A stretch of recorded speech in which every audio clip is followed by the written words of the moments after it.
Pero aparte, y esto me parece que hay que remarcarlo, porque sé que mucha de nuestra audiencia del Club del Erizo son gordos relaciones internacionales, hay un concepto que acuñó, o no sé si acuñó, pero lo popularizó Carl Schmitt, que es Jus Publicum Aeropaeum, el derecho público europeo. La idea de que ciertas ficciones legales y desarrollos en la estructura jurídica que se hicieron en la modernidad solamente se pensaron para aplicarse a Europa. Esta idea de la soberanía territorial, de que cada estado es una cosa separada y que no se tienen que meter los unos con los otros, de que va a haber paz, solamente se aplica a Europa. Se suele hablar de la Belle Époque como una época de paz completa, en el sentido de que no hubo grandes guerras entre los países europeos, pero no sé si los africanos o los asiáticos, o incluso acá en Latinoamérica, hubiéramos estado de acuerdo con que fue un periodo de paz. Preguntale a China. Y como ve, en este caso de la conferencia de Berlín, lo vemos, los europeos dijeron, entre nosotros no nos peleamos, pero nos tomamos la libertad de partir un continente entero y hacer una carrera armamentística por ocuparlo, porque lo que hay ahí no son estados, son otra cosa. No aplican las leyes de la soberanía de Westfalia. Y de hecho, no aplica la soberanía vertical burocrática y legal como la conseguimos nosotros. Aplica esta soberanía dual que explicó hoy Seriani. Pero Latinoamérica, las Américas en general, fueron excepcionales porque Estados Unidos, mediante la doctrina Monroe, aseguró que ese principio se iba a aplicar también para las Américas. Dijo, los estados americanos van a ser independientes y no va a haber de vuelta colonizaciones. Y en esto eventualmente fue ratificado por el Imperio Británico y lo apoyaron a medida que podían hacerlo las distintas potencias americanas.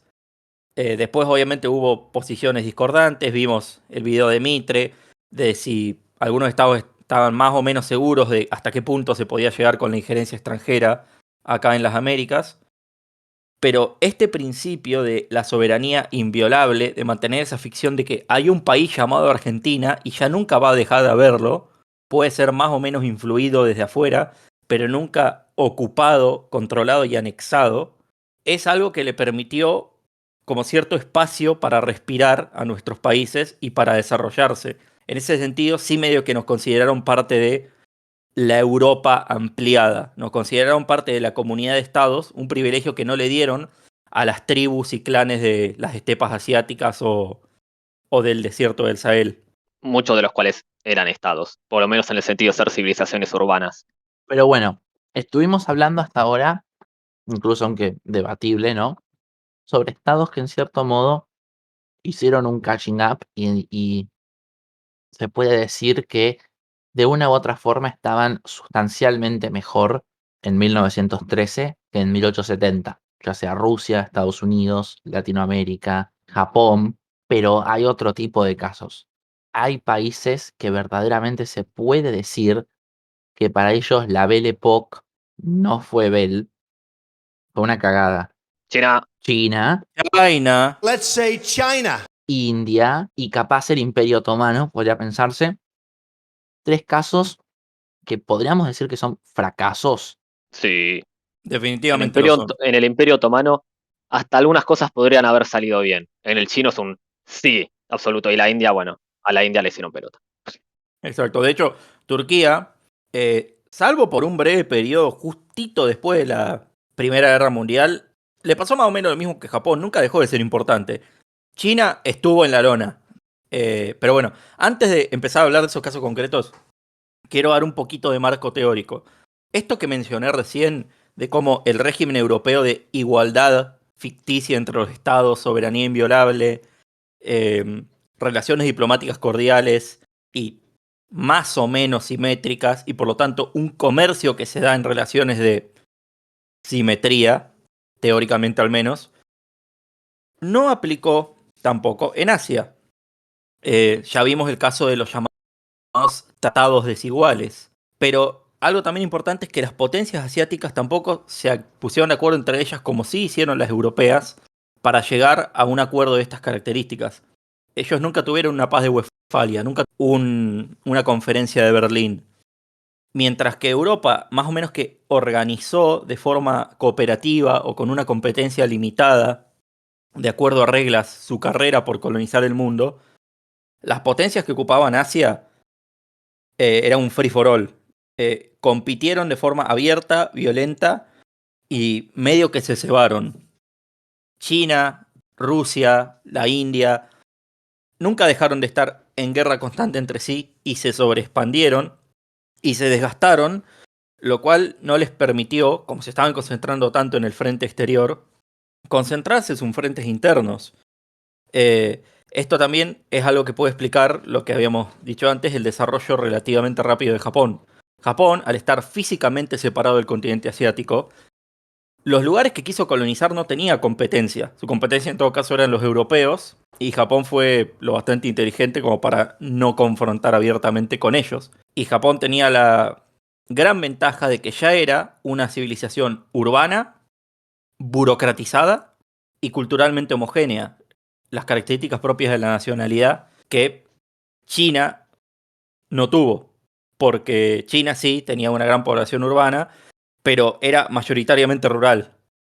Sí, China tenía una gran tradición burocrática, pero lo que hizo la dinastía Qing, una dinastía de manchúes que tomó el control del imperio chino, fue tratar de imitar a los europeos y expandirse abarcando un montón de pueblos y pactando con élites locales en todas sus periferias. Regiones que hoy en día pensamos como parte de China, como los uigures de Xinjiang, los budistas de Tibet, la propia Manchuria, parte de la Mongolia interior, no lo eran. Y mantenerlas implicó que China tenga que hacer un montón de concesiones en términos de esto que Seriani llamaba la soberanía dual. Nunca terminar de consolidarse como un estado burocrático, comercial, industrial, urbano y con una cultura homogénea porque no se lo podía permitir.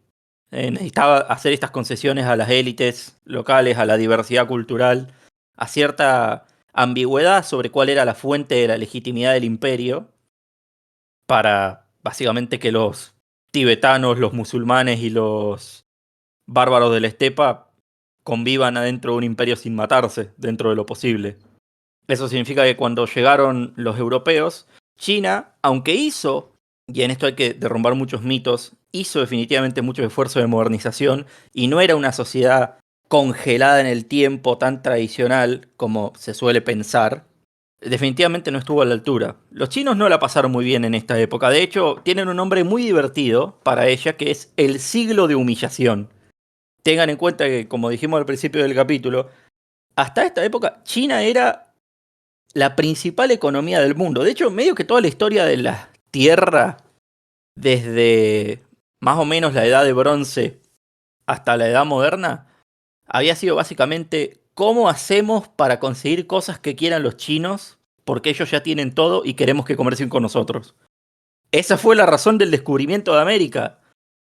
Ahora, por primera vez, los chinos ya no tenían nada que ofrecer al resto del mundo. O más bien, el resto del mundo podía ir y decir, te ofrecemos droga, danos literalmente el 80% de tu territorio. En ese sentido, de hecho, hay autores, hay gente que dice, y que es algo interesante de pensar, lo que nosotros vemos como el ascenso drástico de China en estos últimos 50 años, si vos en vez de mirar estos últimos 200 años, mirás los últimos 500, Es un rebote. es un retorno. China, digamos que este desarrollo, esto que Europa descubrió el nuevo meta del mundo y China quedó atrás y le rompieron el culo por unos cuantos años, fue algo que duró por un tiempo. También ellos se mandaron muchas cagadas en el medio, un gran salto adelante, pero eventualmente con su tamaño y cuando naturalmente las instituciones y las tecnologías se van lentamente difundiendo, es esperable que vuelvan a ser una nación de gran poder. Y solo para mencionar por arriba, a China en este siglo de humillación que vamos a extender porque el punto bajo llegó con el comunismo. China pasó las dos guerras del opio, la rebelión Taiping, la rebelión de los Dunganes, es decir, las guerras civiles más grandes de la historia. Perdieron una guerra contra Japón, perdieron otra guerra contra Japón que fue catastrófica, después tuvieron la guerra civil en dos partes y después las hambrunas y genocidios más grandes de la historia. Con razón después pueden tener un bull market de medio siglo creciendo a 2 dígitos. Tocaron fondo. Es lo que le está pasando a Venezuela. La guerra civil que mencionó Mastro, que uno dice, bueno, una guerra civil, son, si uno cuenta desde que colapsó la república, desde que empezó la república hasta que asume el Partido Comunista Chino, son 38 años. Obviamente tuvo pausas de algunos años en el medio, pero son 38 años de inestabilidad absoluta. Y la gran pausa fue porque se metió Japón a matar 25 millones de personas. Bueno, un paseo por el desierto. No vamos a hacer una cronología extensa porque algún día me gustaría hablar específicamente de China y todos los mitos que hay sobre la dinastía Qing. Pero vamos a decir eso, China sufrió la diplomacia de las cañoneras, se le impusieron tratados desiguales, tuvo que conceder grandes partes de su territorio a potencias europeas y a Japón, lo cual es una vergüenza, que vos hayas sido el centro del mundo durante básicamente toda la historia y de pronto ese enano que está cruzando el canal te puede imponer condiciones a vos, humillante. Como que Uruguay nos domine. Y básicamente yo voy a decir, y disculpen que siempre hago lo mismo, voy a citar a Carlos Escudé, le faltó realismo periférico a China, no se dio cuenta de que era débil, quiso tener las cosas bonitas que tienen las grandes potencias, como por ejemplo colonias, sin hacer lo que hicieron para llegar ahí, o como diría Milton Friedman, tiene que hacer lo que los países ricos hicieron para ser ricos y no lo que hacen ahora que son ricos. China se sobreextendió tanto que no pudo controlar las revueltas campesinas, no pudo controlar los ideales europeos, liberales, socialistas y nacionalistas que se infiltraron, no pudo controlar la presión de las otras potencias coloniales y algunas cosas un poco más falopas, como que en un momento surgió un tipo que dijo que era el hermano de Jesucristo y organizó una gran rebelión. Pero son temas para discutir en otra ocasión. Yo creo que el factor determinante de por qué China no se pudo modernizar, aparte de estas ambiciones de hacer política de poder sin poder que dije, es que las élites locales, y acá no solamente hablo de las élites de las colonias en el Asia interior, sino las propias élites tradicionales chinas, nunca estuvieron dispuestas a ceder sus privilegios y a ponerse detrás de un proyecto modernizador a gran escala. Que es como lo que dijimos con Rusia. Hay muchos paralelismos, de hecho, compitieron por su esfera de influencia. No podés dirigir un proceso de modernización de asaltos totalmente desde arriba. Necesitas generar cierta adhesión en la sociedad civil y en las élites intermedias. Necesitas que haya distintas facciones que todas estén de acuerdo más o menos en tirar para el mismo lado. Modernizar no es fácil. Todos los países que se modernizaron, la diferencia es cuándo. Pero hay, por más que el resultado final sea muchísimo más preferible al estado previo, lleva muchísimo esfuerzo, muchísima violencia en algún grado o el otro, ya sea si la querés ver en la guerra civil inglesa, en las guerras revolucionarias francesas, en el momento que quieras. Muchas veces hacer ese salto a la modernidad no es tan simple como que las élites digan, che, deberíamos ser desarrollados, ¿no? Sí, dale.